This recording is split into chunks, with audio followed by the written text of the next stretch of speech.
saying? When in doubt, throw it out. shag it out. Sweet. It's here us now. Yes. And then go Still rolling through. off the. Well, it'll be good. It'll be good. We're here. Yes. We're here. We're queer. Oh. No. Don't start it off, man. Don't start it off. Yeah, that's right. That's your boy Zach the Mac here with another episode of Roll It Motherfucking Up. That's what we're here to do. Yes. No other subject. We're just gonna sit here and watch me roll up. I'm just kidding. No. Yeah, pretty much. You'd be the one rolling up. Exactly. You know, just like the last guest. I mean, he had took a few hits and whatnot, and then you know, obviously, you don't have to dibble and dab if you don't want to. Right. So here I'm rolling up. I'll be rolling up, chilling, smoke a little bit, nothing too crazy.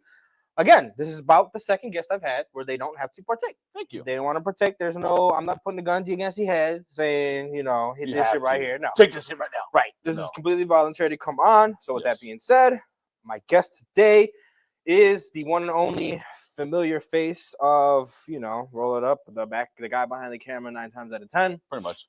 The man himself, the Chop It Up legend right now going through. Thank you. That's right. Let them know some bunch of stuff, man. Yeah. What's going on, everybody? It's me, Tony, of course. You know, big bro in the house. Yes, big bro. Big bro, little bro. Same mom, different dads, whatever. I don't care. Same drama. Exactly. His drama is my drama. My drama is his drama. Exactly. We do it like that. But I'm here. Thank y'all for joining me and us. Someone say join me like it's my show. Look at me. My show. I love it. Like take the back row. But, you know, appreciate you guys stopping on by, of course. You know, make sure you guys tune in to Chop It Up. Also, too, on YouTube. Go on there. I had Zach the Mac, and I also had our little sister Ivory on there. Yeah, little Ivory Mac. Little Ivory Mac, a little first show. And then my second guest was mi esposa, Miss Chloe. Episode is out now. Yes, right. Very good episode. Appreciate it. Tune in if you want to, you know, what's it called? Want to hear Miss Chloe on there too as well. That's right. It was a good episode, Tony the Kid, man. I did like it. I was in tune with it. I listened to it with my significant other, so I think you're on the right path there. I'm happy you did the show. Yeah. So for sure. You being on Roll It Up, right? New season, new air, new atmosphere. Yes. Same plot. You know what's going on. Yep. We got 3 solid subjects. Yep. One of them a little bit more controversial than the other. Right. I do let the guests choose the order, typically what we're going into. Okay. And you obviously seen the theme. They like to get into a little bit more of the serious ones lately, which whatever floats your boat, Tony the Kid. I'm on your boat right now. Okay. So with that being said, though, our 3 subjects today we're going to get into is dating is one of them. Okay. For sure. Nice. Ins and outs all around. We're going to talk about that. We're two handsome gentlemen here, so we know how to date. We've been around. Exactly. Been around town. Yeah, we've been around. All towns. I'm just kidding. Area code. You feel me? With that being said, though, also dating, and then we have TV shows and a little bit more specific into TV shows here, because if you know Tony the Kid, if you know me, we're TV connoisseurs. Yeah. We watch shows. Yep. So I want to touch on a little bit of relevancy of shows, anything rewatchable, anything you would like to go back and watch as in rewatchable, as in something like, you know, you have to, or something you frequently watch. Yeah. Or anything you notice changes to. Yeah. Turn that off. Something like that. And then the last subject is going to be addiction. Okay. Just the in and outs of addiction, how it feels, how you feel about it, know anyone going through it. Gotcha. Something that we can discuss. I think it runs in our family as well too. Facts. So it is touchy subject or not, either or. But I will let you choose the order we're going to start with there, Mr. Tony the Kid. Well, I guess let's mix it up, man. Everybody wants to go seriousness in the first stop around, right? Let's change up the beat a little bit here. Let's go TV shows, right? TV shows. I'm cool with TV shows. Then let's get into second subject. I'll give you the order that I like to, right? Okay. So let's go TV shows first. The Kid, overachieving as always. Let's go addiction.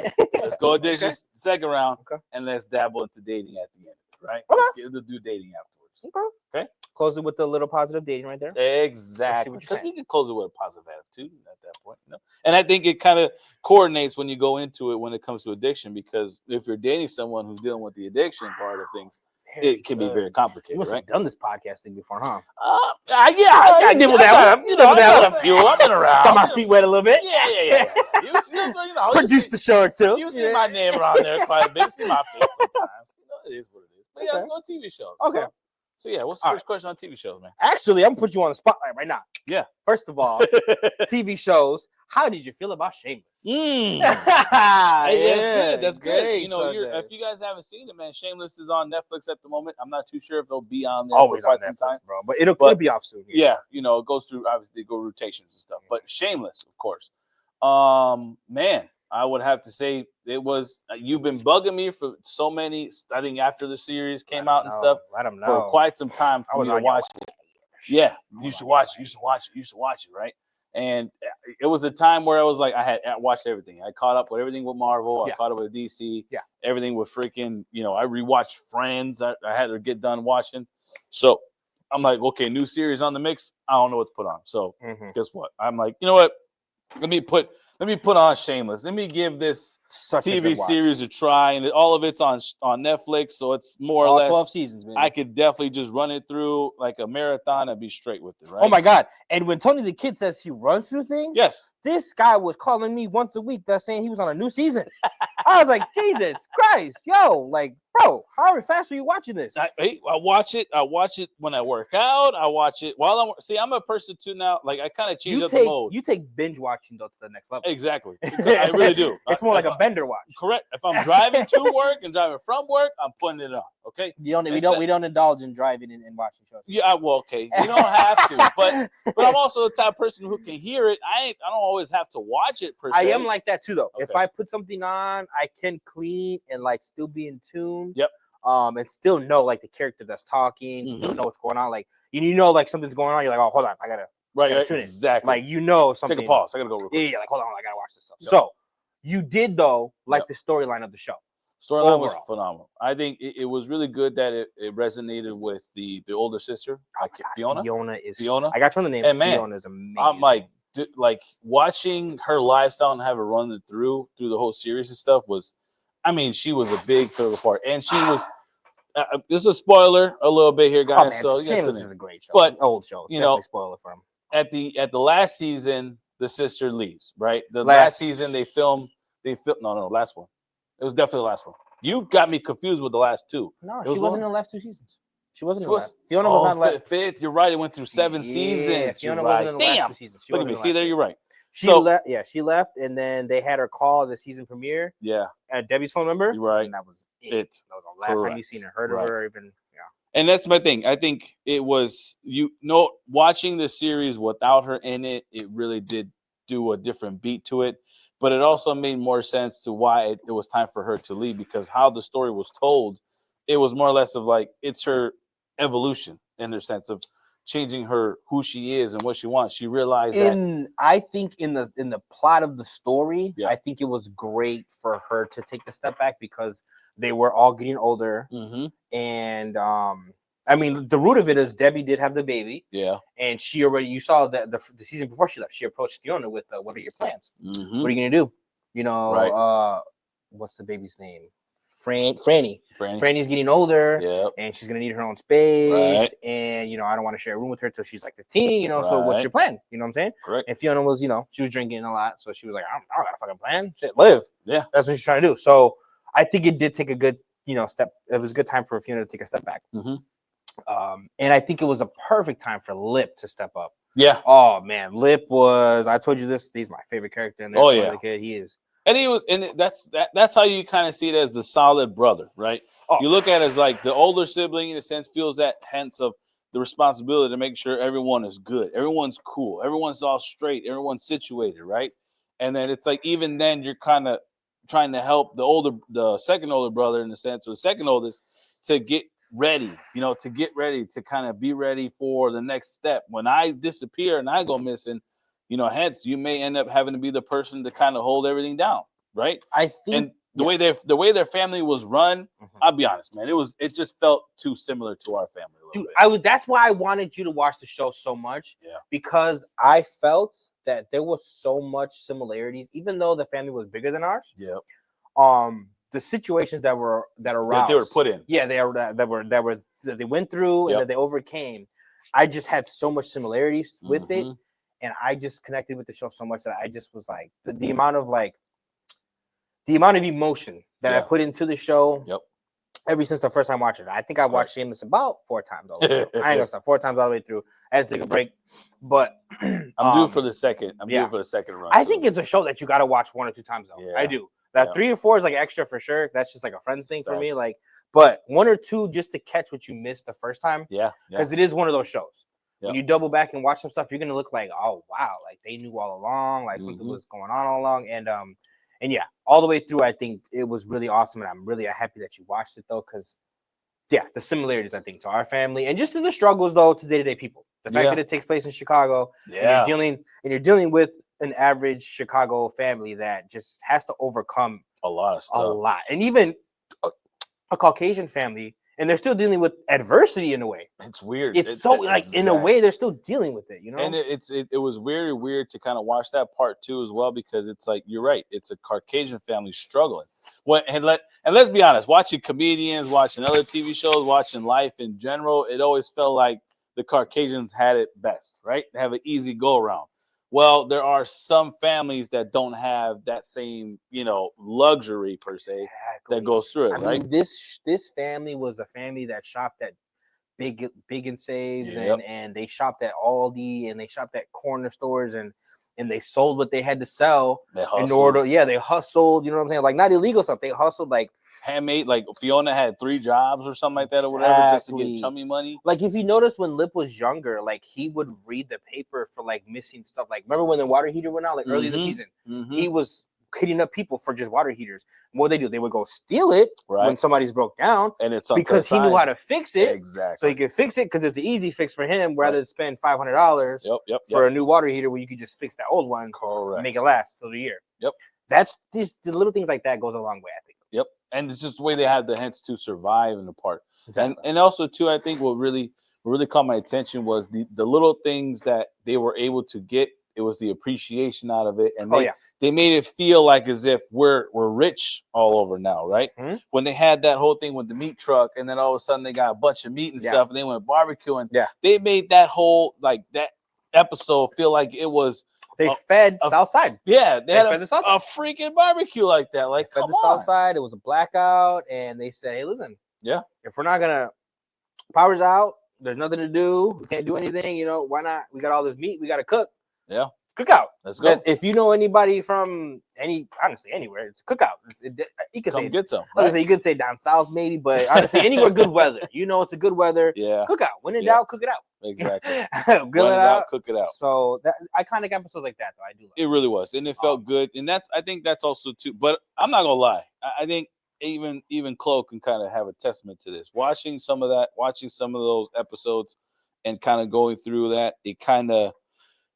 I guess it made you feel some of the episodes and a reality check of what you're doing with yourself or what's going on now. Oh man, so much myself. And I'm not gonna lie, it kind of there's some aspects to it of at times where it brought you to a dark hole. I guess you would say, to kind of really think about remember what shit that I had to go through and how all of a sudden I did overcome it. But then it makes you think did I really, or did I just kind of push that down? Did you suppress it, carry on with something else? Exactly. I'm not gonna lie to you. You hit it home there, because the second time around I watched Shameless, I was drinking profusely. Profusely. I made it a goal. I literally made it a goal. I'll just announce it. It's not shameful, but looking back at it, it's something you have to look back at. I definitely made it a goal though to be pretty drunk while watching it, because I wanted to relate to Frank Gallagher.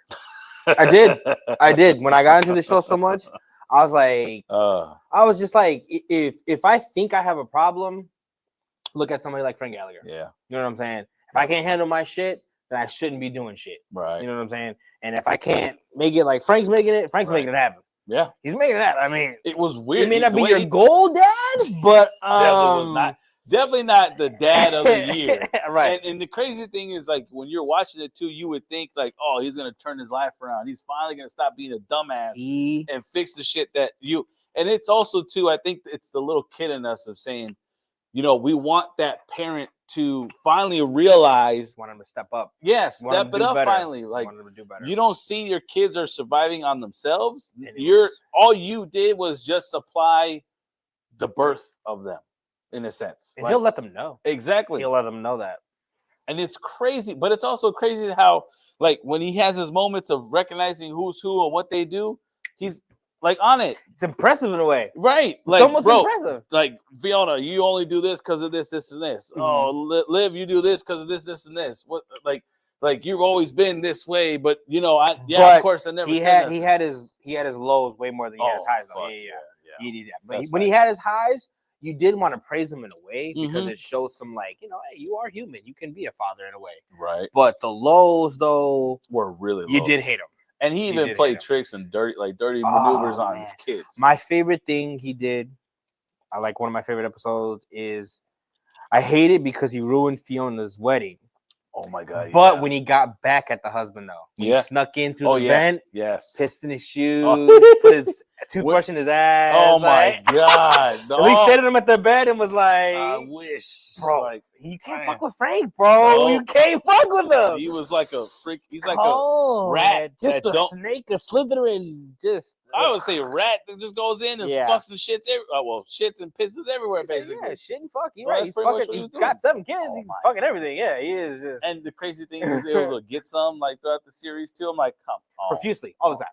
Frank get laid. It's not a problem. Yeah, getting laid was not a problem. big time.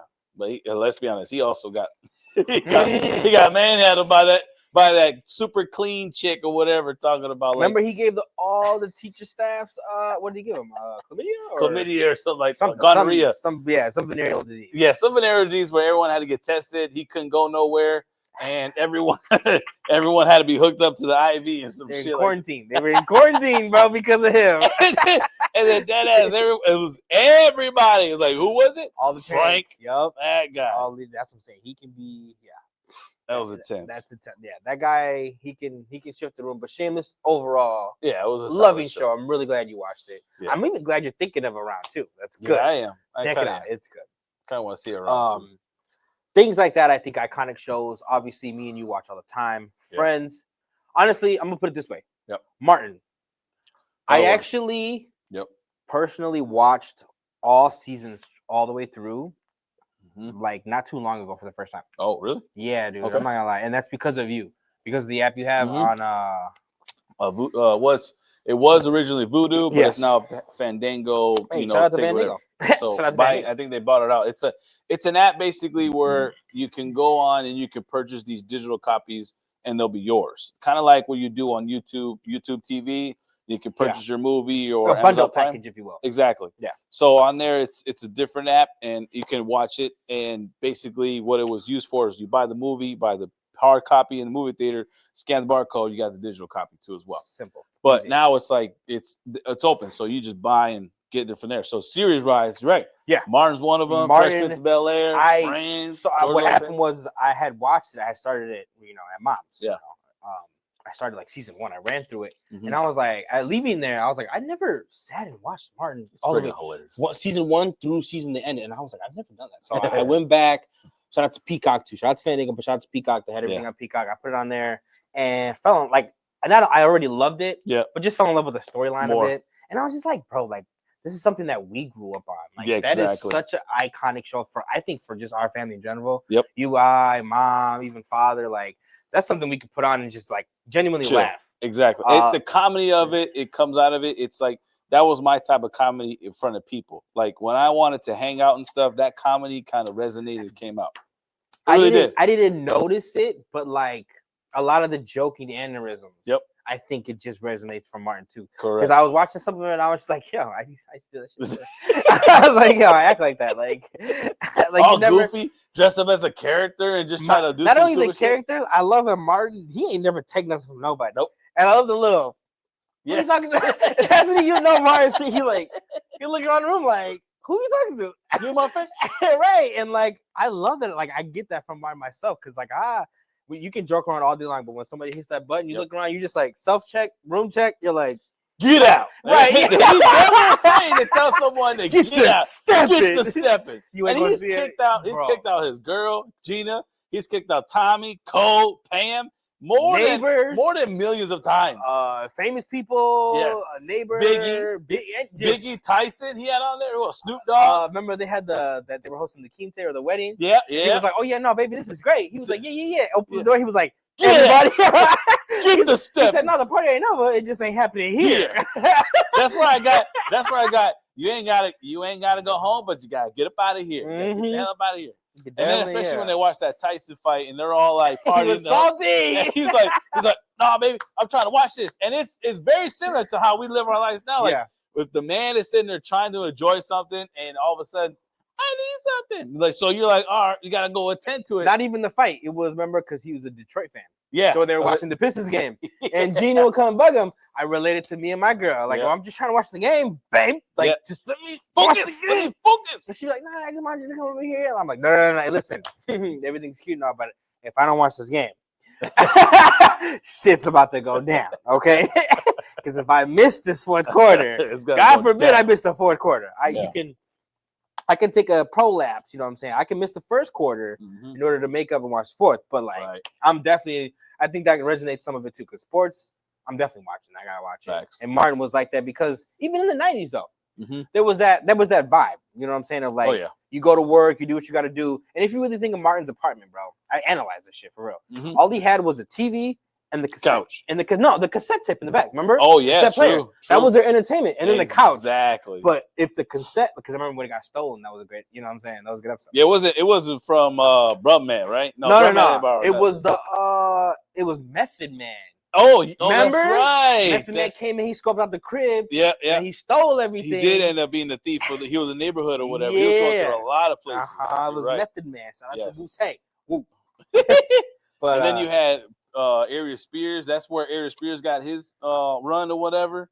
And that's what he was like. Tracy, He would be like, what was it? Tracy Morgan. Tracy Morgan. Tracy Morgan Him was too, though, on both of them, yeah. Yeah, both. Tracy and he- Morgan, that was his first. Yeah, Tracy Morgan appearance for on sure. TV. Because Tracy would be like, hey, Yeah. Chief. Yeah, or whatever. Like, trying oh to sell something. Like, Oh. hey, you need this, You Martin. need this, Martin. I say you pretty hot around here.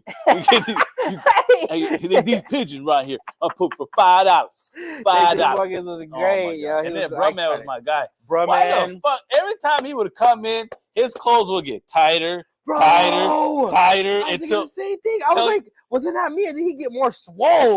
When And he then- came to that window, big he time. would be like, you like that. And he gets to the window like, and he leaves. I love when Martin, like, he'll be in conversation and he'll look in the kitchen like, he's like, hold on, bro, man. Like, he in there making make a face like, bruh man. Bruh man. Said, I know you ain't in here making a sandwich. I for my know you bread." ain't. Right. I know you ain't in here making a sandwich. He'd be like, hey, I think it was one Oh, episode. man. My Hey. TV, my fidget, it was broken, man. Or I he just was- came down and give me a little sandwich. Or he was like, I wasn't expecting to see y'all here. Yeah. He's like, y'all supposed to be at work. Yeah.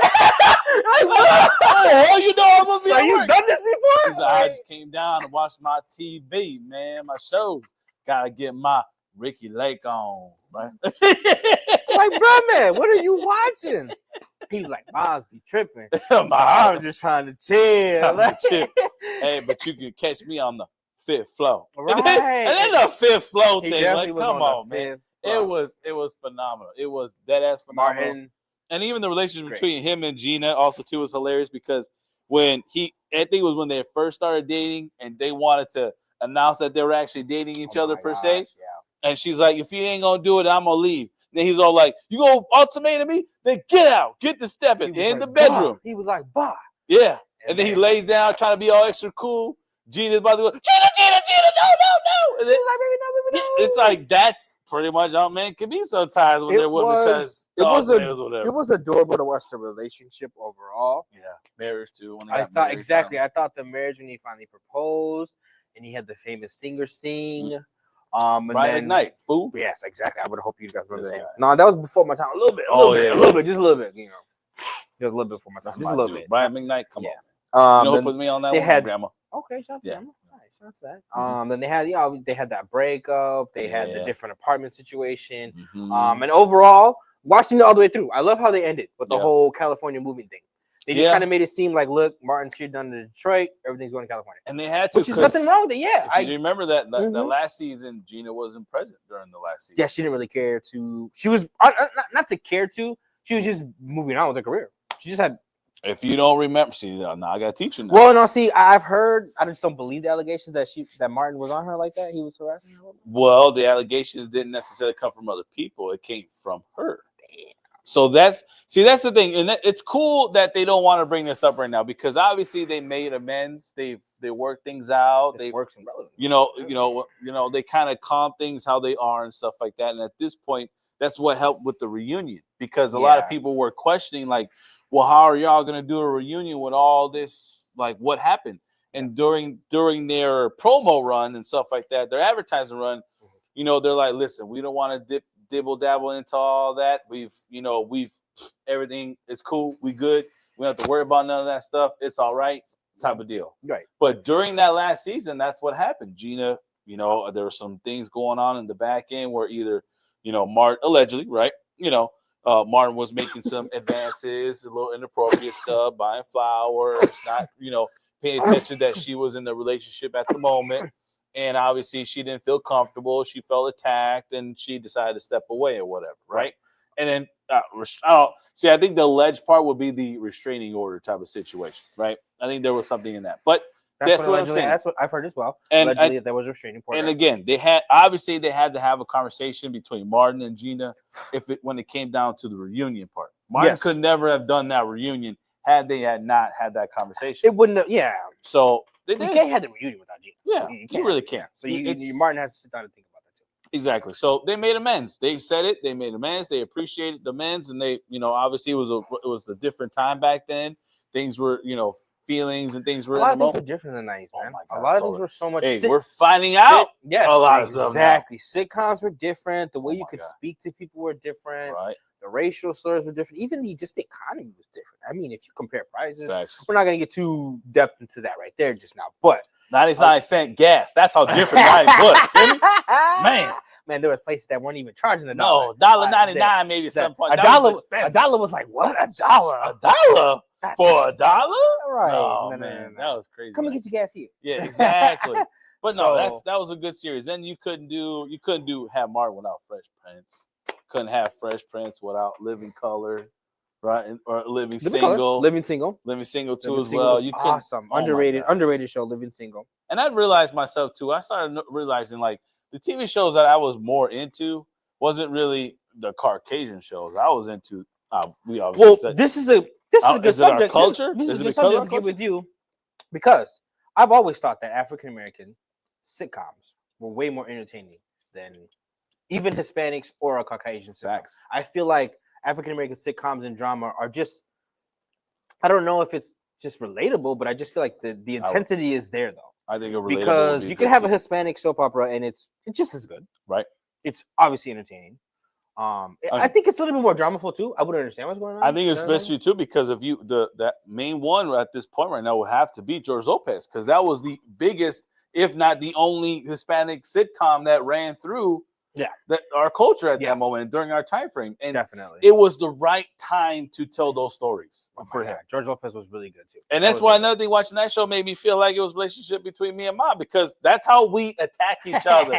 Okay. It is that the way George Lopez jokes on his mom during the shows. Yeah. That's exactly how I joke with my mom. The Hispanic heritage is definitely rough, and that was really relatable. I know it was the household. Yeah, exactly. Because a lot of us would sit and watch George Lopez. Correct. Like we would sometimes sit and watch like a Fresh Prince, or we'd sometimes sit and watch like another like Maury or something. Correct. But when George Lopez was on, we watched that episode. But what I appreciated, I think the most was life lessons. Even Grandma watched episodes. Exactly. It was the life lessons that it at one point taught you and stuff. Like those, I think they had. You're right about the impact towards what our culture was going through, because it was life lessons during that time frame.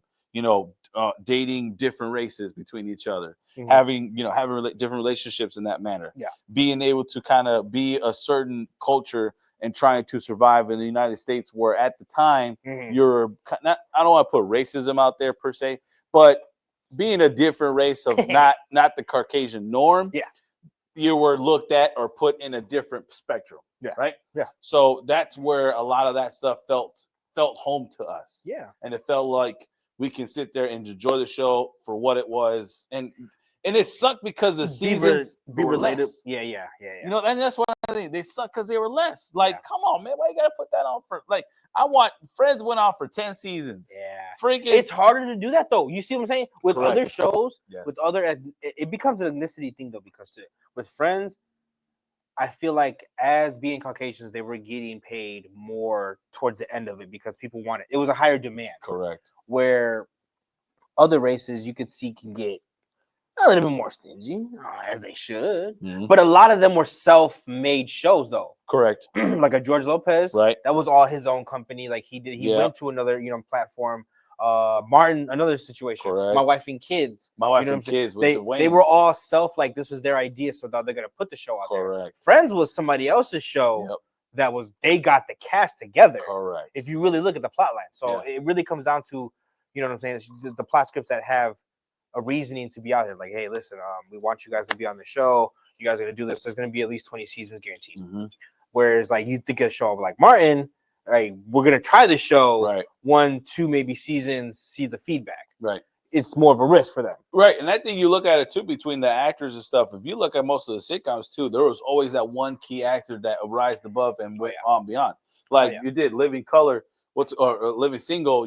Queen Latifah was the main woman, right? And even then, it's Queen Latifah. She like her name and her, I guess you would say her brand, came bigger even after the show. It did. Martin, same thing. Yeah. Fresh Prince of Bel-Air, Will Smith came bigger. The rest of the cast were supporting. But do you think they could have done like 20 seasons though? Like, could you see them like a 20, 25 seasons Living Single? Not really. Right. A Living Single. Well, here's the thing. I think you can because Living Single.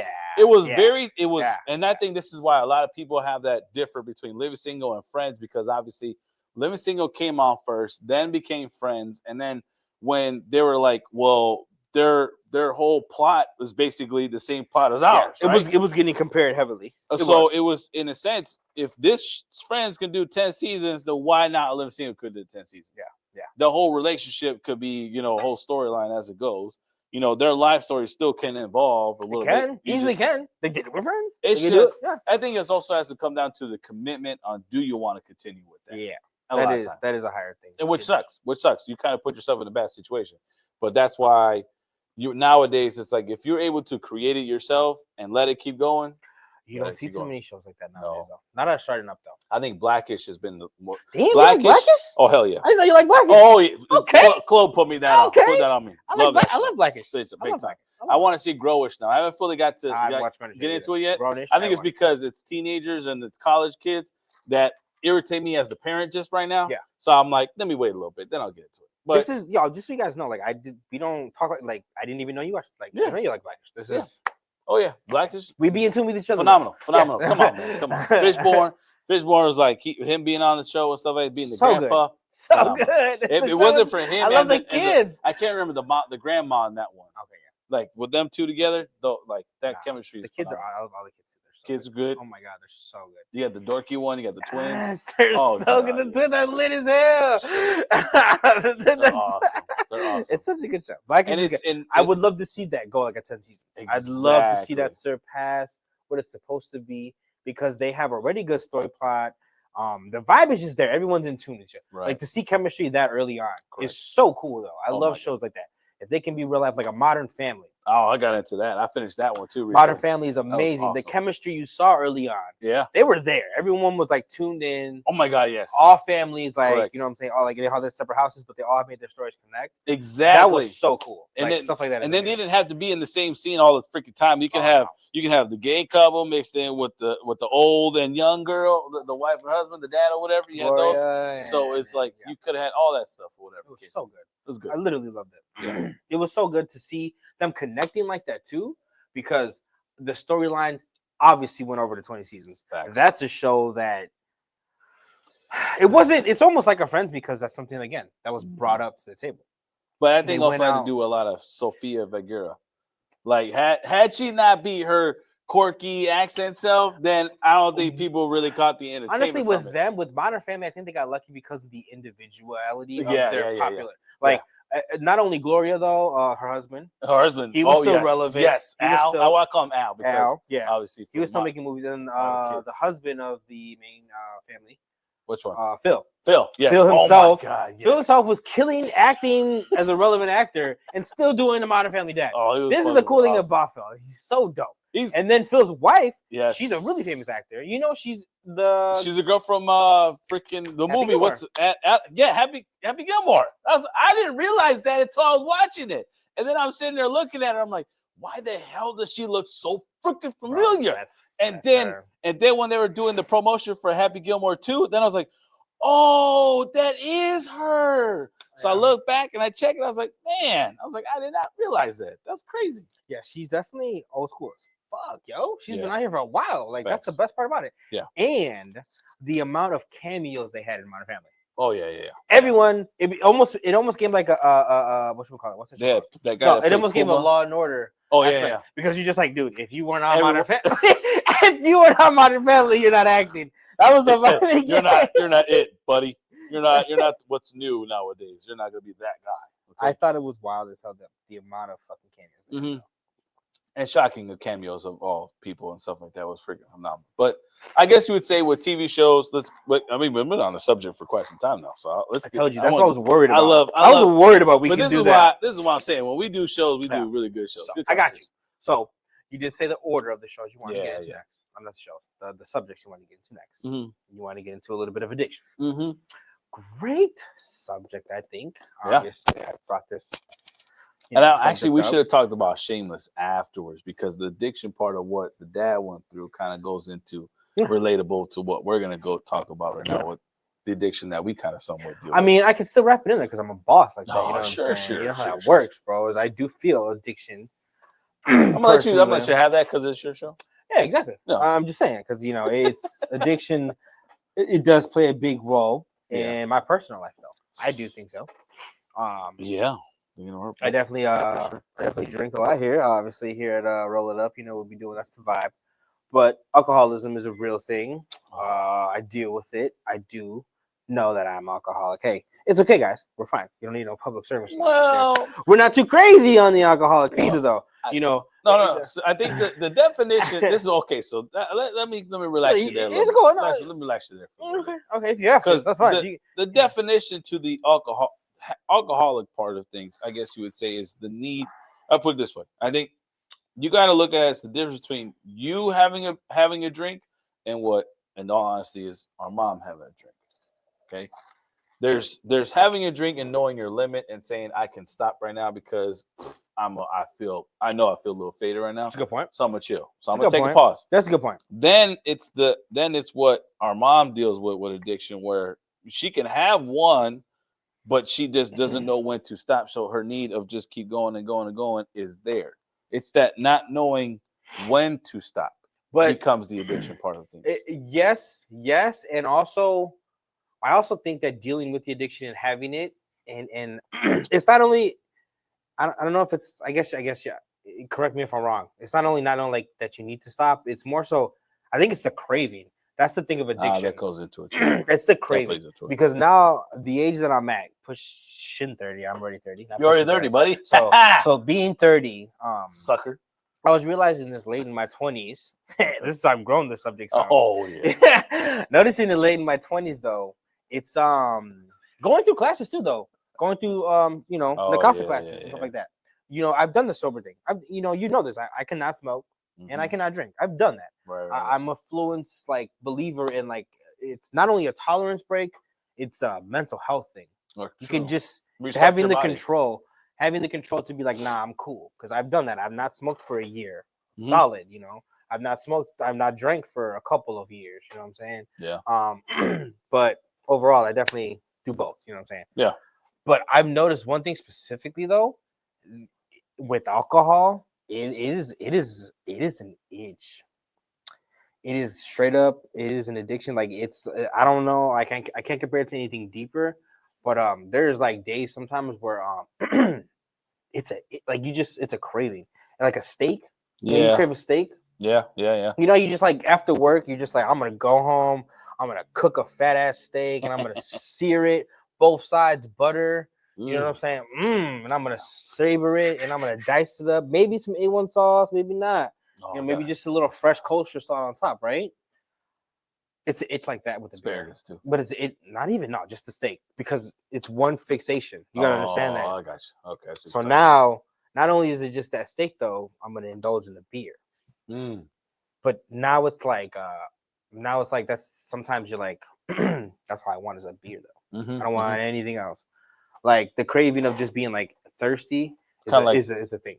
I related to drink it to water. I related it to Frank though because he would say, if you notice it in Shannon sometimes when he said it to Fiona, what the difference between an angry drinker and a drinker just to be happy, right? Not only that though, but too you could tell his addiction was he was an alcoholic. Oh, It's a certain addiction. all the time. Like overall, Wake it's up, that have a beer. he's a drug addict too, but he's overall an alcoholic. What it Yeah. boils down to is everyone, like, you know what I'm saying, that is how bad alcoholism is, though. You know what I'm saying? That's what I'm Facts. getting at with the addiction, though. So not only just on alcohol, but like, yo, that shit is for real. Yeah. And it's like it's that. Now other drugs are as an addiction are obviously intense. Yeah. I can't relate to all of them, so I'm coming as the alcoholic point though. Mm-hmm. That's why it's probably, if you're gonna wear the stamp, wear it, and if you're gonna be sober from it, do it. I respect that because yeah, alcoholism is definitely intense. Like you can get over. I've never like pump. You know, you had to pump your stomach. Yeah. Like I've never been there. No. I've never been that bad. You know what I'm saying? No. You just gotta know your cravings though. You know your cravings, and I think When also, it comes to the addictions. with the addiction part, it's an intense thing, and with people dealing with it, obviously, when someone says, "Well, then just stop," it's not easy Right, to yeah. just stop. For some people, like let's be honest, for some people like our mother, Exactly. when we tell her to just stop, that's more or less going to hurt her body than it would be sitting here making a benefit to her body. Because if you're so keen and so used to a certain substance, and then once you do the cold turkey and then just stop, your body reacts to that and it attacks yourself because your clean self is trying to heal the bad self. So once it starts doing that, it's going to make you sick, and sometimes even more sick at one point, until it battles that attack, and then you overcome that part. Exactly. But that's where the addiction part, and when it comes to certain people, where that's the breaking point. Am I going to be the person that I'm going to fall back in line and continue with the addiction? Or am I going to be this person that's going to end up breaking that barrier and come out of it clean? Yeah. And it's, some people can sit here and be around it and be like, I don't really need it. I'm okay. Because it's so honorable. They train themselves. It's so and it's honorable. Like, it's such an honorable thing to do. And it's never going to be easy. And it's never, ever going to be easy at all whatsoever. So if you are one of those people who deal with that part of the addiction, trust us, it's not the easy part. And I respect someone so much that knows their limits to not be like, look, I'm not doing it at all. Yep. I'm not smoking it all. I'm not drinking it all. That, like, I would be the first one to crack the joke and be like, yeah, that's lame. But like, that is so honorable because you know your limits. And like the respect behind that is so encourageable. Like that is so awesome to me. Correct. And I think when you and your guest was talking about that last time, I think that's it. Kind of, I guess, but between you two, we're talking about the different substances you guys have dabbled into, tried, and whatever. But you can tell the growth. Oh, exactly. And I think that's also. But I kind of thought about it, put myself in those shoes. Like the only addiction I think really that comes out of it that again, and I kind of battle from time to time would be drinking alcohol too as well. Yeah. But I'm also the same person that can be like, I cannot drink. I can be the person that don't drink Monday, Tuesday, Wednesday, Thursday, and Friday. Yeah. And say, it's Saturday. I'm gonna have me a little bit. That's fine. But then is it okay? I don't want to cut you off. Go ahead. The thing is like that when that Saturday comes, is it like, do I need the drink or do I want the drink? Same. I would do that same question in my head. Do I really need it? I don't have a taste for it. And then I'll get me a brisk instead. Right. And then you get the brisk. A couple days go by. Yeah. A couple of days go by. Yeah. A couple of weeks go by. Yeah. And then maybe you got an itch for alcohol. Yeah. That's a low-key addiction. Yeah. Well, it could. Yeah. And that's all it is. Yeah. It could be like that. Like I'm with now they could say this is the biggest controversy spot on the show. The hack this motherfucking moments here. Okay. That marijuana can be addicting is what they say. Allegedly. But I have had cranky moments where there's no marijuana there. And I do question if it's an addiction. That's the thing. If there's no specific illness that is attracted to the usage of it, and that's where the crankiness comes from, then in a sense, that is a definite part of the addiction portion of it. Okay. That's the effect to that. Okay. Because the body is craving something that you've been so used to, keen and used to it, but you don't have it. Right. And the agitation comes with it. It's like, oh, hell no, I need to have it type of deal. Exactly. So there has been addictions that I've kicked, though. Okay. I think I kicked. I don't want to lie on camera, but I think I have kicked smoking cigarettes for the most part because I feel like I have control over it because I don't. Well, you don't do it every day, do you? I don't, dude. I don't. And the only time when you do it is like, let's say someone has it. It's a social thing. Yeah. And I like even Posh's in general too. Yeah. I think I've been kicking it overall. There you go. Like I haven't on a day-to-day, like, no, I don't. Like it's been weeks since I've constantly owned a Posh or a pack of cigarettes. And now is the thought of having it, thought and wanting it at the moment, like just like, oh man, I don't personally want to own it. No, I don't. So the mind don't need it at all whatsoever. And that's kind of But I would smoke it. I hate it. I would chill like casual. yeah. But I think that's like a beer. Like you just like, I don't need it though. Be done. I'm not gonna go crazy about it though. And that's a good thing, part of it, and that's actually the growth, like you said, about it, right? Yeah, that comes with it, because it's like you ain't gotta need it, you don't have it, want it, and just you don't. I know I used to need cigarettes. I used to like it used to be like if I was drinking, I need a cigarette. You know what I'm saying? Mm-hmm. But like the older I'm feeling, man, the mouth of cigarette and like Posh alone. Yep. So, The feel for it. And there's stages, but especially like right talking now, about it now, I'd love one. You know what I'm saying? But like, I could fight it. I could fight through it though. That's something like that's addiction. You can just be like, yeah, it's okay. That's all right. And that's exactly where I want. I think that's exactly what I'm okay with. What the type of addiction that I got is this, right? Yeah. And that's all I need at this point. And that's why I've honestly never have tasted or never done any other drugs besides smoking a little bit of MJ. Okay, that's it. Smoke a little bit of MJ. Mary Jane, we love having you, some Mary edibles. Jane. That's Lady the Mary. only thing that I've ever THC gotten here. I roll it up. We like just call it THC. Right. Okay. Just THC overall. THC. Little acronym. Yeah. But that's as far as I've gotten, and I've always been. I think just because of what we went through as kids, and specifically myself in that part of things, I never wanted to dabble in anything else because I was more afraid of the control that I would have on myself. Like I felt like I would never be able to have control of the substance that I'm taking because of the shit that I'm going through.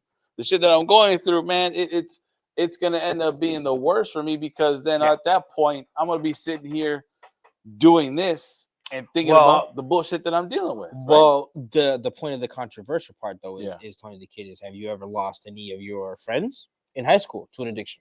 Not that I'm aware of at the moment. Okay. There's only been just not specifically my friends, but I think it's friends of friends. Right?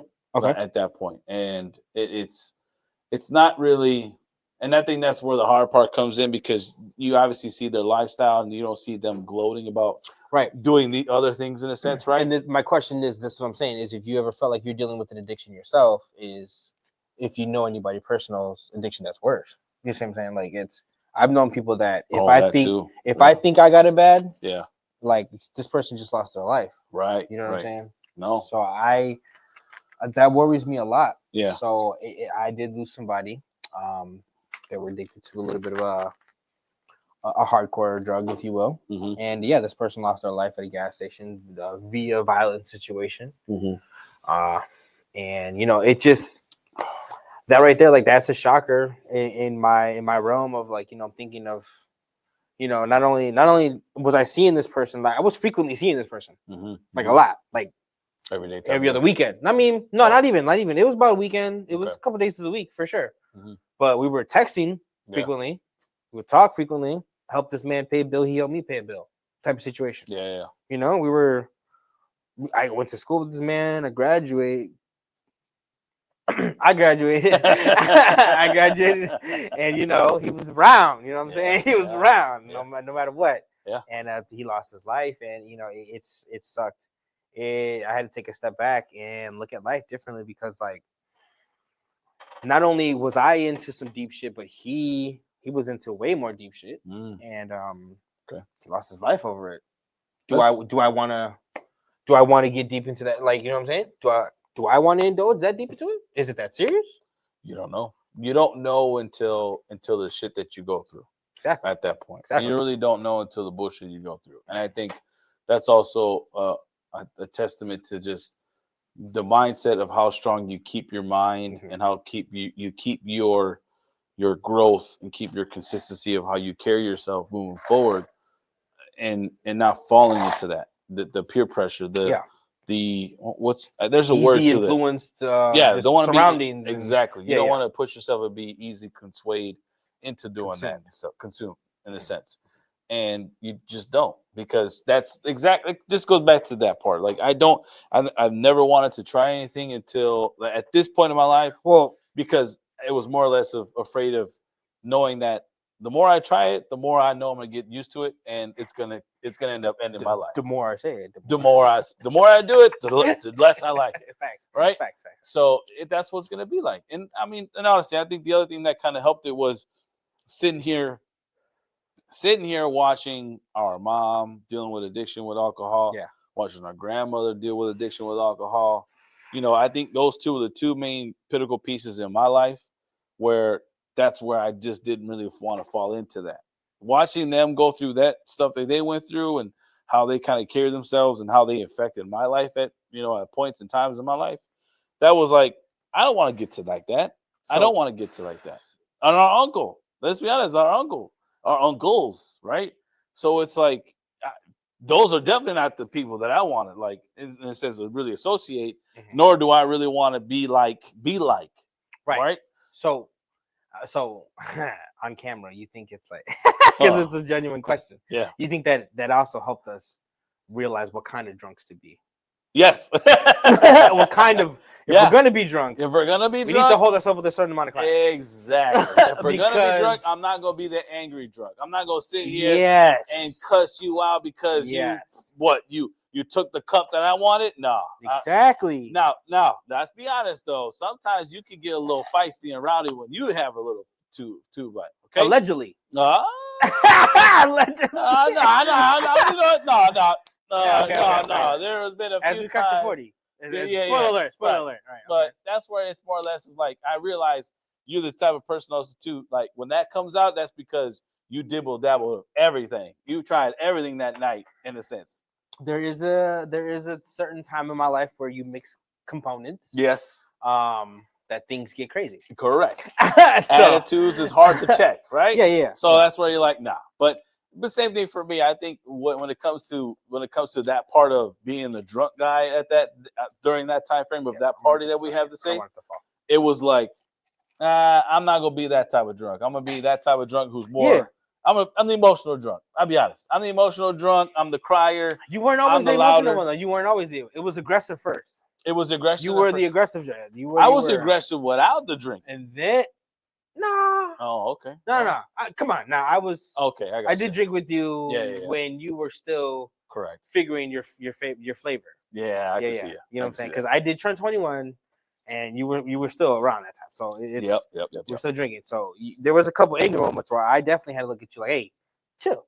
Mm-hmm. I was like, hey, just chill. Thanks. And then you were like, damn. I should chill. And I was like, no, you should sit my ass down. I was like, you should probably chill because I think you'd see me get hot a couple times. Yep. Because there was points where I was getting a little hot-headed myself. Yeah. So I think it was, again, we didn't want to be our significant other beings where they were just so mean to each other. But we don't want to be like with our guardians. That's what I'm trying to say. That's what I'm trying to say. They wouldn't be like that. So we weren't aggressive. We weren't aggressive to each other. Right. I think it was more of like a listen. You're gonna listen to me. I'm gonna listen to you. Exactly. It's not that serious. Correct. It's not that serious. It's really not. Tomorrow it's going to be a different day. We're going to wake the fuck up. We're going to relax. I'm probably not going to feel good. So I'm going to need you to help me out, stuff like that of that nature. And it comes and goes. Like, exactly. I mean, I guess you could tell the drunk stories. Like, the drunk stories, like, woo! When I turned 30, right? When I 30. When I turned I've been 30. Well, I'm gonna put Alex on blast since he's, this Big L. This Dottie's barbershop is Alex's Garcia's barbershop, and when he turned 30, we had that, the basement, drinking all the Don Julio bottles and stuff like that, the 1800 bottles of tequila. I own that beer pong table on there. I read that. Oh, we were having a great time, and this guy, it was hilarious. He's more hilarious drunk because he never gets to that level, Alex and because he got fun drunk. He's fun because he got to that. The level, he's all like, you guys don't know how to drink. He be saying the goofiest shit ever. He do be trying to treat. And then when it was time for everyone else to leave and it was time for him to go to bed, he couldn't go to bed. He couldn't walk that butt upstairs at all whatsoever. So me and big old man had to carry his ass all the way up the stairs. Oh, damn. Carry him to his room, plop him on his bed, and put the trash can next to him and let him sleep. Oh, he was out. But before we left, what did he do? Oh man, I love you guys. I love you. Oh, Big L, we love you, man. Yeah, Andy, I love you so much, man. You're my Mac guy, Daddy. man. You're my guy. Big Mac. Man, I don't care what they make fun of you about, man, but I love you too, man. They do make fun of you. Awesome. It was Not yet. great. Good Yeah. stuff, man. And I think the type of drunk that I got was, when I turned 30, I got a little hot-headed. I did get a little hot-headed. Oh, yeah, dude. You're no, well, not you. Well, I mean, from experience, not that specific day you weren't hot-headed. You were good. Yeah. No, I just recall a couple of incidents where you were hot-headed, and I was like, "Nigga, chill, like, for real, calm down." Mm-hmm. But that's it. It comes. carries It away. comes with what you're doing. Yeah. Indulging in what you like to do. Like you said, you see me off some other things where obviously it's not. You're not in your right mind. Right. Addiction can definitely play a role in that. It can play a role in what you like to do. That's why I do agree with classes. I do agree with whether in a class, whether a sobriety class, whether like a group meeting, whether it be working out, whether it be something to do an activity in. If it's an addiction, have a positive addiction. Have a positive. Yeah, I agree. Yeah, Whether it be an addiction, the addiction with the working out. That's why I turned it to. Yeah.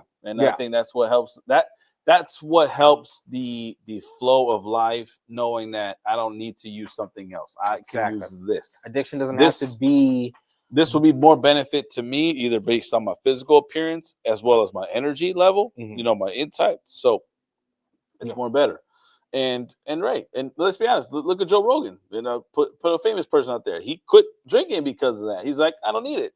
He's like, I'm over here trying to be the person to, self-promote health.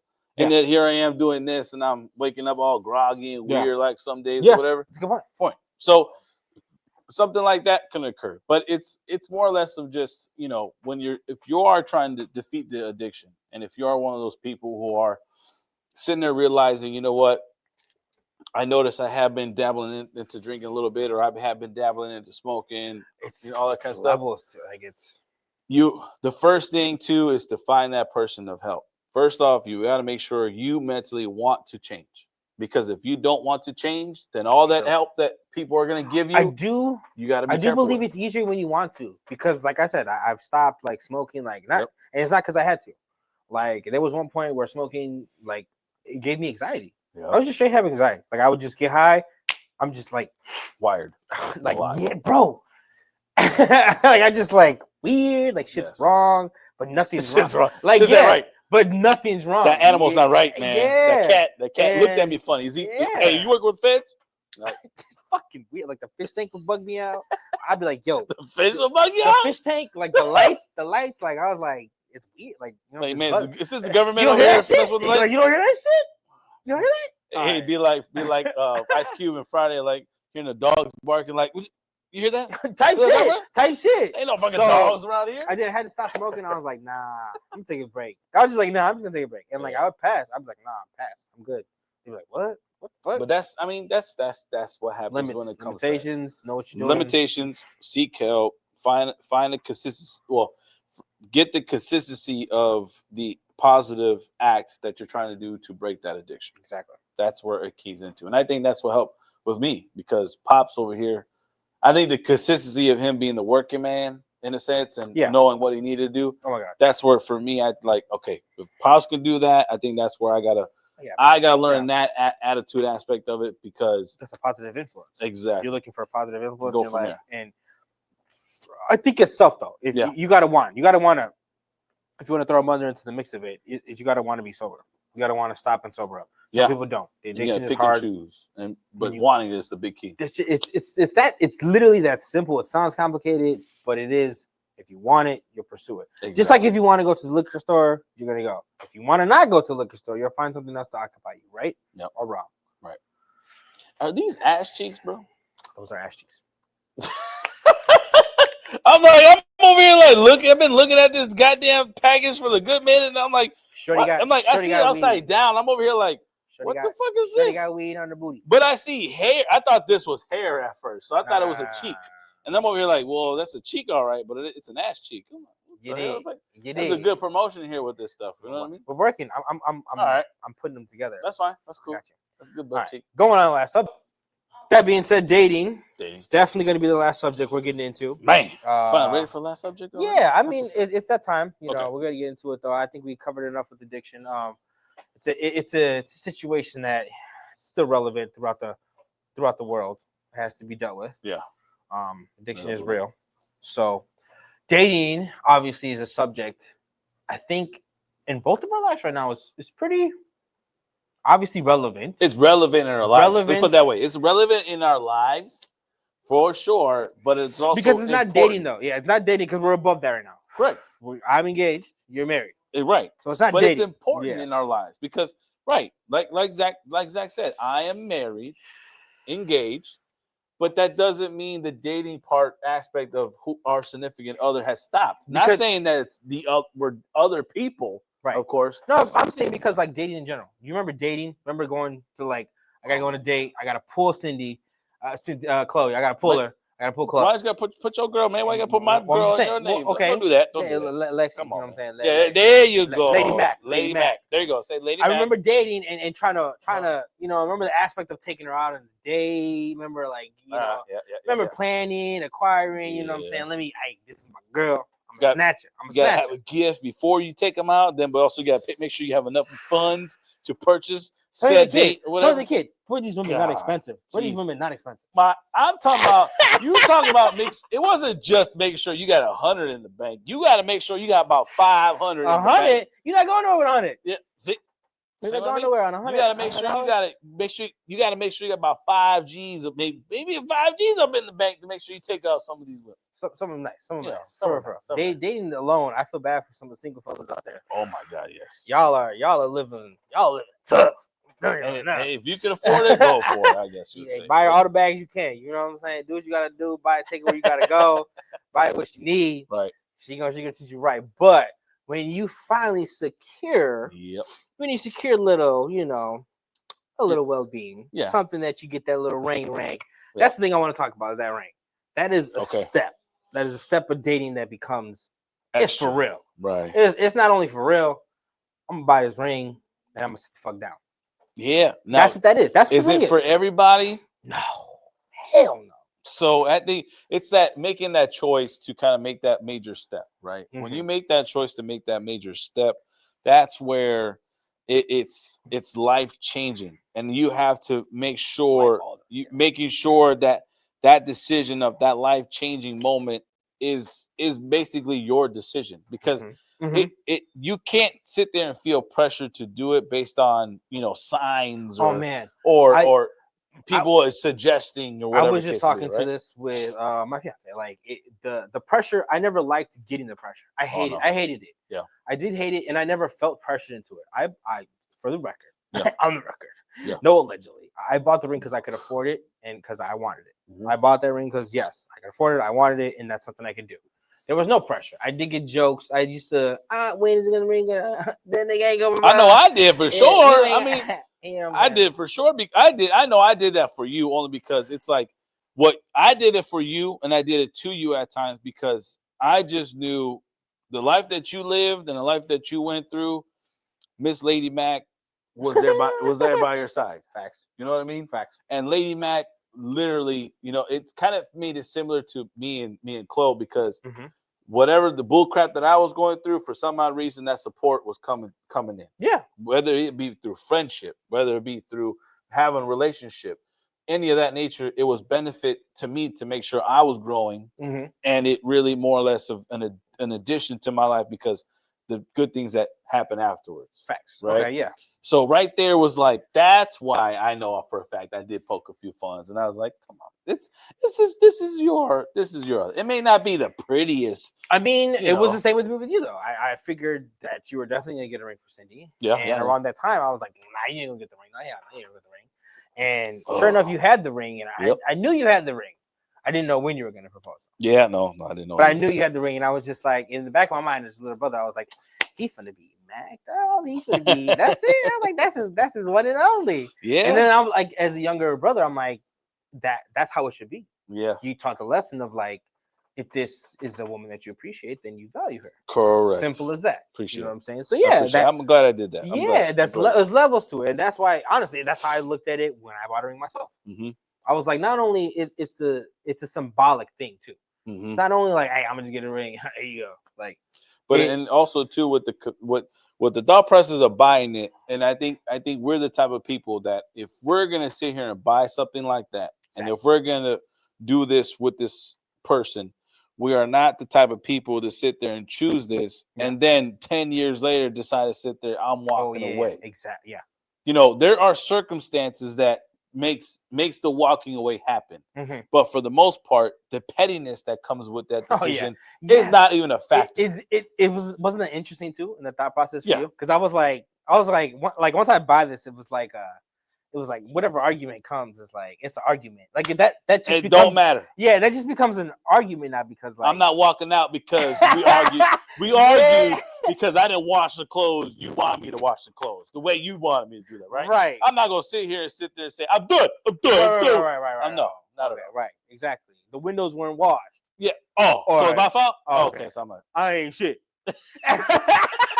Right. Like I ain't shit. oh, But so yeah. I did. Yeah, you know what I'm saying? Like, oh, so but arguments. but your chicken tastes like shit. I gotta deal with it, and I Like, gotta.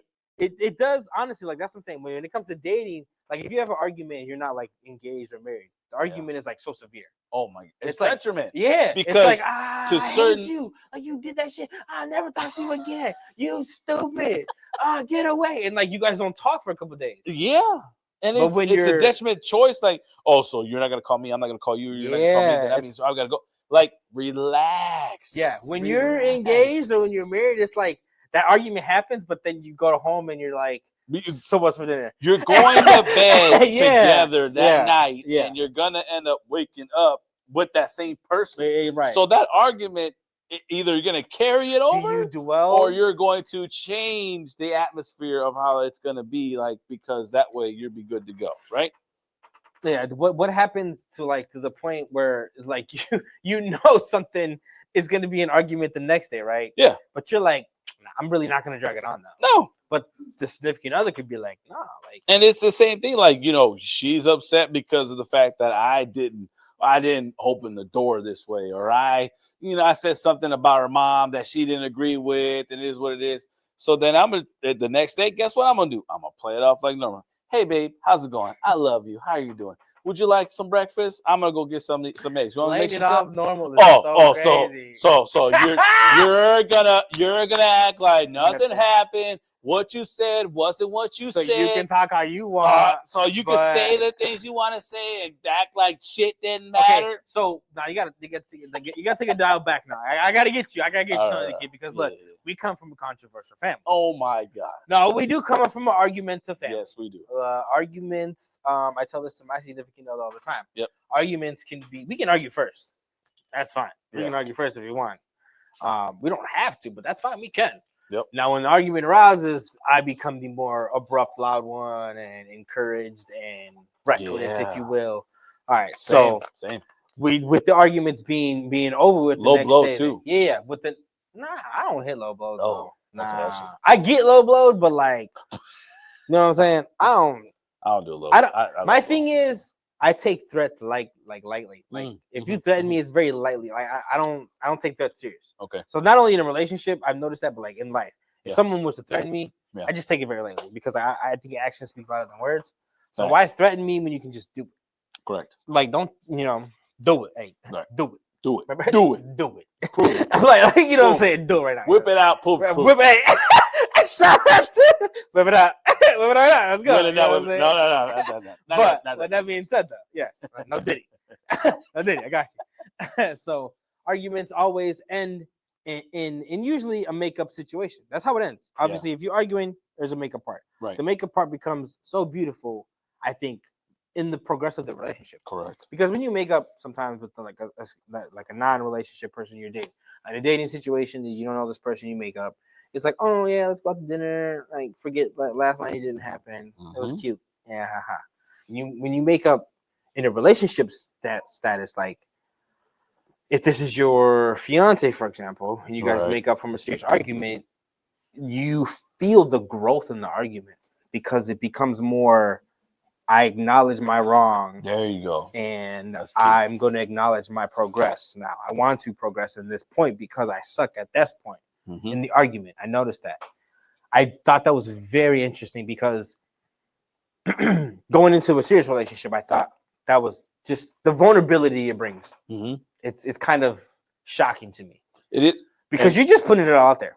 Like, not only whip it out, it's like, look, I did feel like shit and I took it out on you. I'm sorry. I don't have no excuse. And then they it's their choice now. Yeah. Do they choose to accept that of you, or do they choose to be like, that's not okay. Fuck you and dog you more. That's what the whole phrase of dog, you're in the doghouse or you're this and that, and that's the growth of relationship because I don't and Lady Mac knows this too. You're not gonna put me in the doghouse. We're both gonna be in the doghouse. So it becomes a growth part. I mean, how do you feel about being put in the doghouse or knowing that you got someone else in the doghouse? Yeah, correct. And it's the challenging aspect to the relationship because it's more, and it's also to the involvement of your ego. And it's the ego. It's not just your ego; it's your significant other's ego. Because one of the other has to put the ego in check and be like, what your word is in your ego cannot be the last word, right? Yeah. So you want to bite back in a sense, but the benefit to the relationship, and if you wanted to grow, and if you wanted to progress, and if you wanted to get better, it's you have to just understand that the ego needs to be checked. Yeah. And you don't have to sit here and win every argument. You don't have to win every argument. You don't have to win every aspect of the relationship. You don't have to win any of them, honestly. You really don't. You can lose them all and still win. You know what I'm saying? You know, and it's more or less, like, let's be honest. Guys, no, don't get too much out. Yeah, I know. Let's be honest. The women always wants to be, right? But it's also to the respect factor of like, listen, babe, when we're outside in the world, I'm your protector. I'm your king. I'm your protector. I'm your bodyguard. I'm your lion to my lioness, right? The kid over there. Yeah, speaking to the pack. Yeah, that's because I've been in this game for almost 20 years, right? So with that part of it, that's you seeing onto me, and that's what you wanting of me, right? Mm-hmm. That's what you want from me, in a sense. So that being said, I'm gonna allow, and I guess, and at learning of, I have to relax a little bit because the home, that's your home. That's your home is that kingdom. You're moving this TV here. You want the couch there. You want the dishes put like this. Mm-hmm. This is your safe area. So my job is to make sure it's safe for you. In a nutshell, it's you will confide or you will oblige. Exactly. And that's what you're saying at respect level. Mm-hmm. Because if you have a certain area, for example, me and my girl, we know a man cave or a man, area. Exactly. An area to space. Yourself. Exactly. Allow me to have that space. A woman will respect that because most women understand, like, hey, listen, the man has to get a little stupid. But 90% of the house is yours. 90% is all yours. Even the bedroom. The bedroom that has my dirty ass socks, my dirty ass underwear sometimes, my clothes and stuff. Yeah. It's still your area. Exactly. It's still how you like it. And I'm able to adjust to your liking. Mm-hmm. The way you have the bathroom with all the knickknacks and all this stuff. The bathroom is the women's, gentlemen. The bathroom is the women's. That's simple as that. For that, as long as I could get to wash my teeth. Most men love that. Agree. Most men, we love because all of a sudden we see the ointment. Like, most women. Hey, this little cream pretty good, baby. What's it? I'm walking around like, they smell good as hell. Nice. What you was doing? She's like, yeah, don't fuck it up. And I'm like, well, I gotta take a shit though. I got a new candle, so it's going pretty good. Right. And that's fine. That's fine. Right. Give me 10% where I can at least have the man garage, or I can have the man cave in the basement. Give me that. And you have a happy husband, and I know I have a happy wife that has everything else. Exactly. And as long as, in that space, we coexist, we don't sit there and step on each another's territory. Mm-hmm. We respect each other based on the verbiage that we give. Yeah. Done. And that's my thing. And that's one thing about relationships, about dating. Okay. I'm going to give that advice out there. Okay. That advice. What I advise you to have in a relationship is one that respects each other in that aspect. Okay, don't pause there. How would you have a relationship without disrespect? That's the question. How would you have that? Good. Okay. Without disrespect, you don't want to overstep on the joking. Okay. So you both can be having jokes on each other. Hey, babe, that's your socks. You got some holy ass socks. That's the funny stuff, right? Fine. Hey, babe, your toe looks deformed. That nail looks all growth. That's attack. You're growing a little tall on the side. Exactly. Yeah. That's attack. Scratching me at night. Correct. Those are attacks a little bit there. And for our women, some of that stuff is personal. It's deep. It's internal. Because guess what? We don't know if they were joked about when they were kids. We don't know if they were, made fun of through their parents growing up as kids. Facts. So that's the boundary between where you need to keep the jokes at. My joke, I'm going to keep it as the holy sock, but I'm not going to joke about that deformed nail that you have down there. Is it okay? I don't want to. But it's just the respect of how much you joke with that part. Right. Okay. Yeah. Understand the jokes. That's your wife. That's your significant other. So you don't want to sit here and joke like them, like as if that's your bro. First okay, off, there right? you go. Yeah. You don't want to joke like them. That's your bro. I'm gonna joke with you a different way than I am gonna joke with her, and that's because we're men. We take it. It's gonna dish it exactly. And give it. Exactly. Dish it and give it. Yeah. But the aspect for our women, I can't. They can dish it, but they want you to clean the dish. Similar to that, yeah. Type shit. But you also got to just give them respect because in their mind, they're thinking, is that what he doesn't like about me? Does he not love me because of this? Is he having an attitude because I have that? That hurts. That hurts. And you don't want them to feel that. So you want to respect that feeling of I'm not gonna create that atmosphere where you're gonna live with me and have. I'm not have that. At all. I agree with that because it does. That's the whole. Okay, so that's the whole respect level, like you're saying. Exactly. And you don't know for sure. Continue to the whole, and the second thing is it's also is name calling. That's my opinion. This is all I'm almost expressing this based on my personal feelings, my personal experience, and my relationship with my significant other. It's name calling. We don't sit here and call each other bitch, hoe, asshole, dickhead, stuff like that. We don't do that with each other. And the reason why we don't do that with each other is because one, we don't want to show our kids we don't respect each other. Hell yeah. And two, we don't want to show our family that we don't respect each other. Right. That's the boundary of disrespect because you say those words when you don't like that person. When you do dislike this person. Well, exactly. You show this type of hatred that you don't want to. And it shows the hatred, right? Yeah. And it shows the angerness that comes with it. Because with that dickhead asshole aspect, it carries on to the argument. Because now the argument that you may end up having later down the road is going to be like, you're a motherfucking dickhead, this asshole. It gets worse. It becomes a downhill ripple effect. And it bottles up.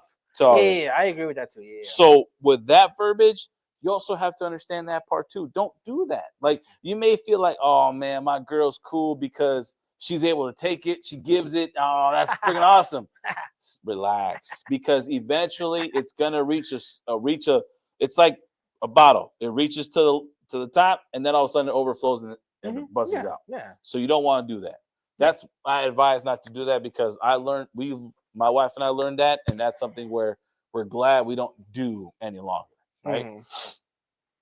Third thing is communication. Communication is so key. It's so key. I almost hate how key it is. It really, exactly. Thank you. I really do too. I almost because hate if it's like, do I really gotta tell you? I know you know for a fact I'm going to the gym. You know for a fact I'm going to work. You know for a fact I'm leaving. I do. But it's also the communication is key to it because it's the secureness within each other. It's me letting you know because in case an emergency happens. It's also key in letting you know because whatever your anxiety is feeling at the moment, at least you know, hey, I got 15 minutes before this man arrives home and I'm okay. I need to relax, chill, and he'll be there. My backup is coming. And the love of my life is showing. The longer the relationship, though, you begin to respect it, though. You begin to respect the communication. Exactly. Because early on, it's like, is it almost too much communication? Yeah. But then it's like, I just needed that. Thank you. Yeah. You don't know. You didn't realize that you needed it until it happened. And then the more it happens, of the consistency that it happens, then you're like, damn, I needed that. It helps. It just helps with it helps with your mindset and it helps with your anxiety of within yourself too. Is it anxiety? Is that what it is? It does. It becomes anxiety because you're like, oh man, we gotta hurry up and get to this. Oh, oh my god, we gotta go. Oh, I know what to cook. Yeah. So I feel like I do that. Oh, man, I feel like I don't know. I feel like my significant other, she has a lot of anxiety herself, and I feel like her anxiety rubs off on me to where Correct. It does. I want to pre-prepare her. Correct. Sometimes. Yeah. So you want to put things in place so that way when that situation happens again, we're type covered. of situation. Like there'll be some times where I'm like, hey, listen, like I'm getting ready now. Like, you know, you don't have to get ready now. You don't have to get ready now, but like if you want to get ready, it's an option. To do it now. It's about 10:30 now. You know what I'm I'm ready to go. Mm-hmm. I'm gonna get. I'm not ready. I'm not ready. But just know, like when I come to check on you again, I'm gonna be ready. Yeah, there you go. So like you don't have to be ready at all. Yep. But I'm gonna be ready. Because it's more or less you're not putting that in the envelope of, I'm not trying to rush you. Exactly. And then I've had this too.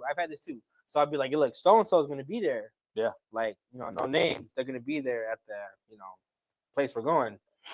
And I'm gonna say this statement. I'm letting you know now I'm gonna say it. Yep. And then I'd be like, so however they react, I just want you to be cool. Yep. And because like they're gonna say some stupid shit, which I know they are. Yes. I'm prepared for it. It's our family. Exactly, yeah. But just so you know you're gonna be cool. They'd be like, nah, I'm gonna be cool. And then like right before we leave, I'm like, look. So you know I'm gonna say at like 4 o'clock, I'm gonna drop the A-bomb. Yep, yeah, exactly. So just things like that too. And I've noticed though it goes both ways though. Like, you know, my significant other be like, hey, listen, like, you know, we're gonna be there pretty late. I want to leave early. Mm-hmm. And then I have like I want to stay later. Like that's my thing. Like I'm more of an outdoor extrovert person, and I know Lady Mac is more of an introvert person. Mm-hmm. So there's significant other was show. I noticed it too. She'd be like, listen, like it's gonna be late, and I'm gonna want to go. And I'm gonna be like, yeah, but it's only like 3 o'clock in the morning. Correct. And then I have to think about it like it is 3 o'clock in the morning. Exactly. You do want to leave. You're right. And she's like, so at 2 o'clock, you good? Like, hey, at 2 o'clock, you good? Because we could leave now, but if you want to stay till 3, just know. She's like, I'm gonna get upset. Right. But we can leave at 3. Right. So it's like, do you want to sit there and put yourself in a situation where I want to go now? Exactly. Or let's put yourself in an asshole situation where like she can relax, sit in the corner. Yeah, like we leave at 3 and we can just stop. I think also too when it comes to the newer day relationships is guys. Stop trying to have this ego trip and have the male testosterone where you got to hold your nuts everywhere you want to go and do this and be the macho cheeseman type of bullshit. It's not even that, not to cut you off on it, but on the same subject though too, is when you go out in a relationship and when you go out with single guys, you can tell just it just becomes the diameter of how the vibe is. I don't give a fuck, bro. Like, look, that bitch, she can wait for you when she gets home. She can watch, bro. She should be watching your draws, bro. Like, first off, broskies are wild, right? And someone that says bullshit like that, that's what gets me pissed off. Like, bro, shut your ass up because you want to know one thing is your mom washes your clothes, okay? So don't be mad at me that I have a wife that's able to do that at home, and I want to make sure I don't piss her off. Right. So that way I'm able to come back out again with your dumb ass and have a good night. Right. Or it's fuck that bitch, bro. She ain't she tripping. Hey, remember that one time she texted, she won't let you live, nigga. She just like, hey, y'all gotta confide. Like, what? Shut up. Like, nigga, where are you going? Where are you gonna go? Where are you gonna go tonight? Like, I don't know. I'm gonna go to the strip club. For what? Thank you. You're gonna go home and you're gonna go there, pay for something out of pocket. You're gonna spend X amount of dollars for this to do that. When I can go home and I save that dollars that you just spent, if not to cater to my chick. Then you finna go to the strip club and then you finna just wild out at the strip club, go crazy, right? You're gonna go to bed, have some Hennessy. Yep. You know what I'm saying? Tomorrow, what are you gonna do? Right. What I'm gonna do is I'm gonna go with my girl. Thank you. I'm gonna have a great ass night. Hey, thank you. You know what I'm saying? Great ass night. In the morning, I'm gonna wake up to some breakfast. And I'm gonna wake up extra happy because I released my energy out the night. I get to some breakfast with my shorty. Yeah, we might catch a movie and we might lay in bed, do some more activities. You know what I'm saying? Some more workout type shit. Oh, okay, but you're gonna be bored. Tired. Okay. Yeah, go. So you're gonna be on the TV playing with your joystick on the video game when I'm gonna have somebody at the crib that's playing with my joystick. Type shit. Okay. No, do you, bro? Go crazy. Go nuts. Go crazy. Do what you want to do on that point, right? But I think that's where the aspect of you're right when it comes to hanging with your friends. When you can tell the group of friends who have relationships and the friends that don't have them. Because it just becomes different goals. Exactly. There's different goals when you go out. It's just like And even then, like I'll drink with people, and like I still want to get drunk. Right. But some people are like, no, I'm trying to get drunk. I'm trying to go out, go crazy. I'm trying to go to the city. I'm trying to go to a different environment. I'm trying to do something else with somebody. Like I'm like, no, like I'm gonna get drunk and I'm gonna go home and just like chill. I'm gonna chill. I'm gonna have a good time with us. We're gonna hang out. Kill. I'm gonna let out my anger and talk shit to y'all. But when I get back home, I'm gonna be relaxed. I'm not trying to pick up more women. And guess what I'm gonna do? I'm gonna put on some good music. I'm gonna change, re-clean myself a little bit. Put some little mint, in my mouth. I do feel like you're the type of person to go home, shower, and get clean. Who, me? Yeah. Oh, hell yeah, that's so I am. Weird though. No. I'm gonna go home, play the game. You wanna know why? I'm gonna tell you why. And this is the dating aspect. Okay, this is gonna play into it, guys. So if y'all want to learn the trick, this is the trick of the trade. Don't put. Okay. This is the trick of the trade. Okay, I'm not gonna go extra, but I'm gonna put it out there. Okay, this is who I am. So I'm gonna go back home, take my ass a nice little shower. Right? And I'm not gonna take a warm shower to relax my muscles because cold is too cold for me. I'm gonna take a nice cold shower, okay? Because it wakens me up, it enlightens me, and guess what? 2 o'clock in the morning. Yes, after the club. This is what I do. And well, I know Chloe ain't gonna test this because she don't want to put her business out there like that. But I'm gonna put this out there. So that's what I do. I go home, take a nice cold shower, spray myself up real good, real nice, all that good stuff. Make sure the lotion is all feeling good and stuff in the right places where it needs to be. Lather up real good. Have the room nice and cool because guess what? That's gonna feel nice and smooth all everywhere. Okay, and it's gonna go nice, well. And guess what I'm gonna do? And when it does that, you don't have not just the regular D that goes really good, right? You're gonna have that drunk D, right? That goes in extra sloppy D. It's like an Energizer bunny that just keeps going. And it's like a Big Mac with extra max. You've hit me. So sauce me up. Sauce them up. I feel you, boy. So that right there works out really well. Okay. And that makes them happy, right? It makes them satisfied. Thank you. Exactly. Satisfied. So satisfied that the next day I'm about to have my favorite meal on the table. Like I said, then when they don't get that though. They don't. The newbies don't get that. And you want to know why the newbies don't get that? Because the newbies aren't getting taught that right now. We old headed now. I think I can say that's pushing 30. I keep saying it like that. I'm 30. But when it comes to the end of the relationship, though, I'm for real on that.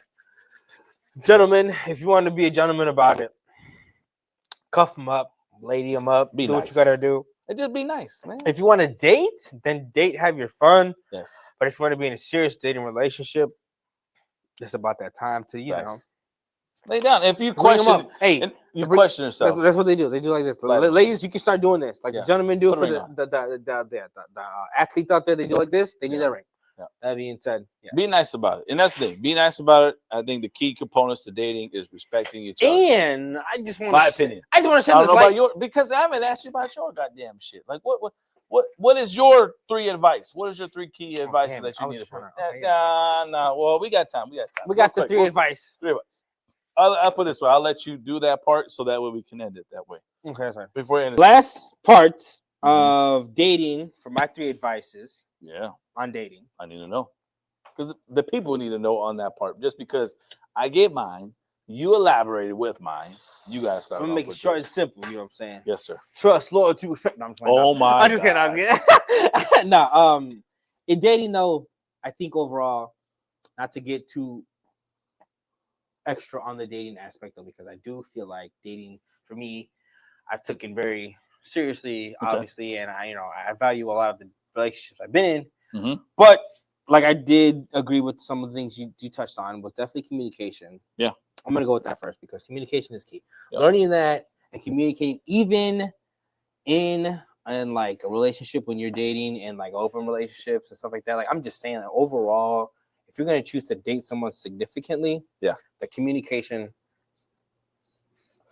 it has to be there. It has to be there overall. You have to communicate with that person on a day-to-day basis. Mm-hmm. That's what it becomes. You're texting and you're calling is one thing, but the communication is a whole nother level. You have to be able to open up about certain situations that you don't really want to talk to other people about. That just becomes black and white to me, because it just has to be acknowledged. Yeah. If you're gonna open up your heart to that person, the communication on simple things, it has to be acknowledged. I'm not saying like to detail. I do believe in having mystery in your relationship, but communication overall. If you're gonna communicate that you want to be mysterious, communicate it. True. You see what I'm saying? It's like setting the ground rules in the beginning. Like set your ground rules, and this what if it's gonna be, you know, where we experiment with our relationships, or if this is gonna be a solo relationship, it needs to be addressed. I'm saying right overall, right? like that shit has to be acknowledged. Even if you're gonna do an open relationship situation, right? It has to be acknowledged. So if you're gonna lock down and like be in tune, lock it down and be in tune. And that's something that has to be agreed overall. I don't think you have to go to each other's phones. I don't think boundaries should be exposed. I think that there should be a simple trust level. Yeah. If I can go to bed trusting you, you can go to bed trusting me. That should just what it be. Yeah. Now, whether that trust is, broken in the future, just know we made that agreement to not do that, and one of us broke that. Mm-hmm. And own up to it, and be able to know the boundary of how we can fix it, but also where it cuts off. Because let's be honest, let's put it this way: when all of a sudden you're realizing a conversation with somebody else compared to you actually doing the act. That's what I'm getting at. That's the kid, if I may. Yes, sir. I'm saying owning it. Sure. If you may. That's what I'm saying. Right? I'll shut up. I got you. I was shutting up to your spot. No. So. Wow, I would expect the same. So we're on there now? Okay, sounds good. We're on there now. So with that being said, I trust aggressive you are. Exactly. In a relationship, someone's going to be that dominant. I'm not saying to respect the dominant, but it's not always one dominant. That's what I'm saying. Respect that.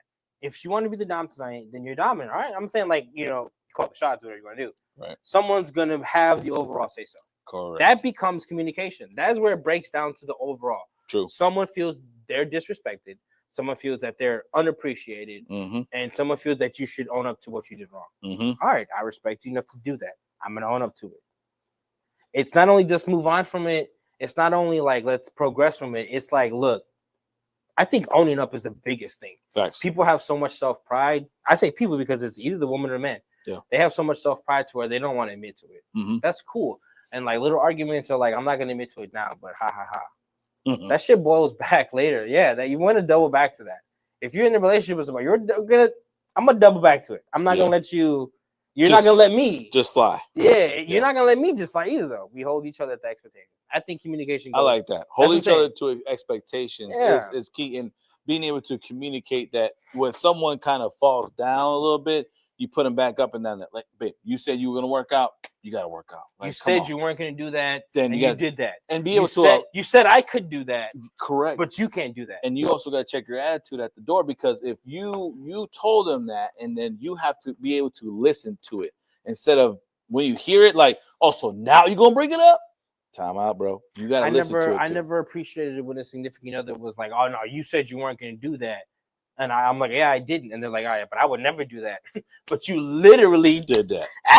But you did that overall. Correct. So, you know what I'm saying? So communication established, make it be done. Thanks. Second factor, I think, in a relationship to be, successful and to be committed is definitely financial wise. Ooh. You gotta have income coming in. Relationships are not solely on money, but it is. You don't see bums, making. You saw Frank. He didn't have one person. There you go. He didn't have one person. True. He was never significant. He was loved to alcohol. Yeah. You know what I'm saying? You gotta have financial funds to know that not only do I want something good for my relationship, but my significant other wants something good. Correct. And in order to get that, I gotta be able to support. We have to provide.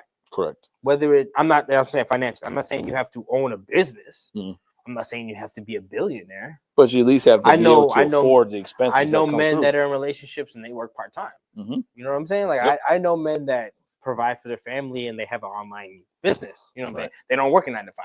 Right. They clock in and online and, I provide it for my family. Boom. Right. Financially, it's something to have. Not only if you just, I don't have kids in my life, but I know financially we struggle. I look at my brother's relationship. Financially, they have 4 kids. I know they're struggling and they're making it. You know what I'm saying? you're gonna make it work. You could be a Correct. single relationship, no kids. You don't even have your family there. You don't have your mother-in-law, your father-in-law. Right. No one's there. Right. The two of you have to provide for each other. Mhm. If the two of you aren't providing, the two of Right. you aren't eating. Correct. Who's gonna eat? Who's gonna provide? Who's gonna? Me and my relationship, we like to eat. Mm-hmm. Someone's gonna provide something to eat. Exactly. I'm not looking at her to go kill a deer. Right. She's not looking at me to go kill a rabbit. But baby, we finna eat.